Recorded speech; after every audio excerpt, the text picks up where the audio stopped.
day 2 of my London adventures began, I once again found myself facing cloudy skies and the threat of rain, but I wasn't about to let that put a damper on my caching experience. I immediately set off to try and avenge a DNF on a cache I'd looked for the night before and had no luck on.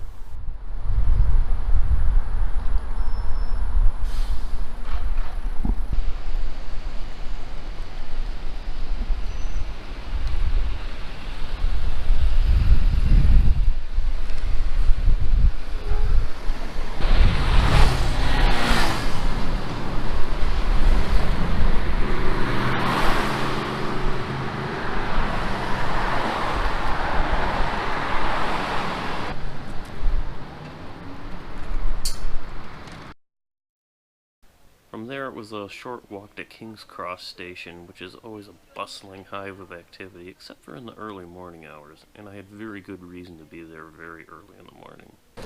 Alright, so I'm here in King's Cross Station and I'm about to do the Harry Potter virtual for a platform in 9 3/4. It's the spot where you get on the train to Hogwarts or something like that. And the people who know Harry Potter are going to be mad at me right now because I don't know much about it. But here it is.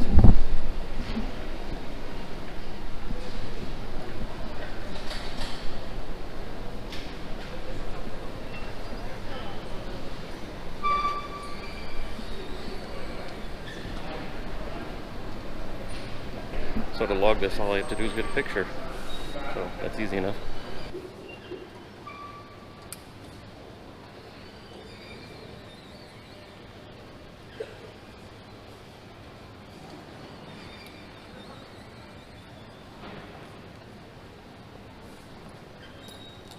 So if you come back to this virtual later in the day, they actually bring out like a little baggage cart that sticks out of the wall. But the queues are insanely long for it, so my advice, if you come to London, get there very early in the morning before the gift shop opens. From here I hopped on the tube and went over to Big Ben and the Houses of Parliament because there's a lot more caches to be found over there.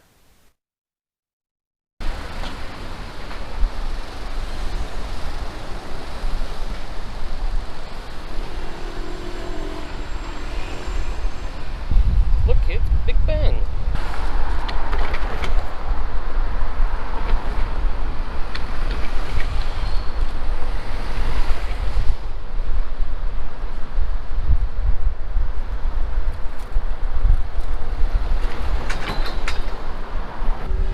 Alright, I'm on my way to the next cache. It's a virtual called London's Calling. London calling to the faraway towns. Now war is declared and battle come down. All I gotta do is get a picture.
So I just picked up another virtual cache here by the Houses of Parliament.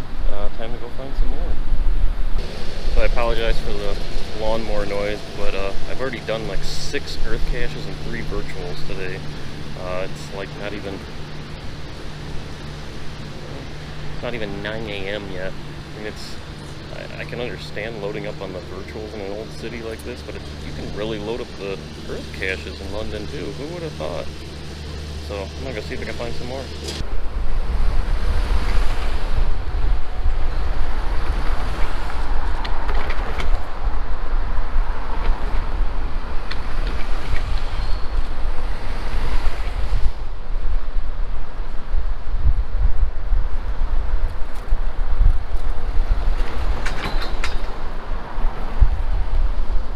Okay everyone, I just got done touring the Abbey. They don't let you film in there unfortunately, so you won't be able to see what I saw. But if you come to London, you have to go through here. Just centuries and centuries and centuries of history, and I was just blown away. I don't know what more to say other than you need to come see this place. After Westminster Abbey, I walked my way through St. James Park over to Buckingham Palace, you know, just to do the usual touristy thing. I found one more Earth cache there before walking east along Constitution Hill, and I found 3 more Earth caches over by the war memorials over there. From there I caught the tube over to Trafalgar Square.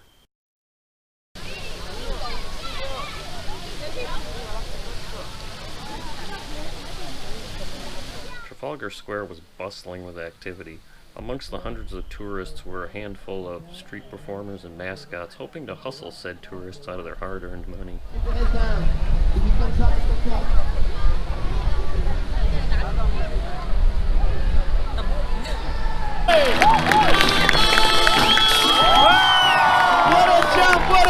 Volunteers, you might stand everybody up. Although I was having a lot of fun caching, I did want to mix some cultural things on this trip too, so I decided to check out the National Gallery, and I ended up spending a couple hours there. This was one of the most impressive museums I've ever visited. You name a famous painter and they had him. Da Vinci, Raphael, Michelangelo, Rembrandt, Monet, Manet, Degas, Seurat, Van Gogh, and so many more. If you ever visit London, I highly recommend checking it out. Sorry for the traffic noise. I'm about to look for one of the most favorited caches in London. It's got over 2,000 favorite points, and there's literally thousands of people around me. But we're going to look for it anyway.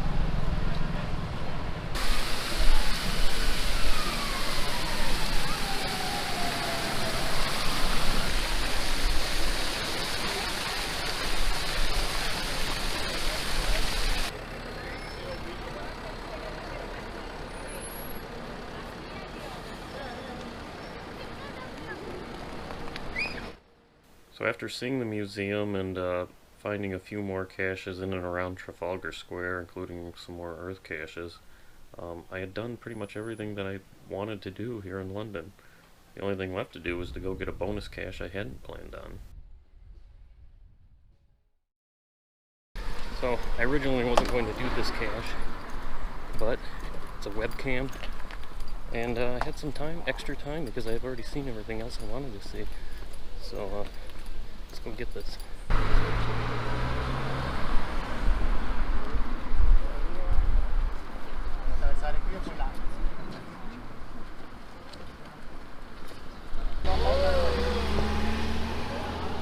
This is the Abbey Road webcam where the Beatles walked across for their famous album. Phony Beatlemania has bitten the dust. And I just got my picture, so I just got this webcam. Awesome. So what this video doesn't show is the fact that I messed up this webcam pretty badly. I thought I was good to go with the picture that I saved. I went back to the hotel that night and I looked at the cache page and I realized that I was on the wrong side of the street. Even though there's very clear explanation on there about what you're supposed to do and where you're supposed to stand, I still managed to screw this up somehow. So rather than risk my log getting deleted, I woke up very early the next morning, and I took the tube all the way back to St. John's Wood, and then took the walk back down to Abbey Road, and I retook the photo, this time with nobody there. But, you know, with a cache that far away from home, it wasn't worth risking it getting deleted.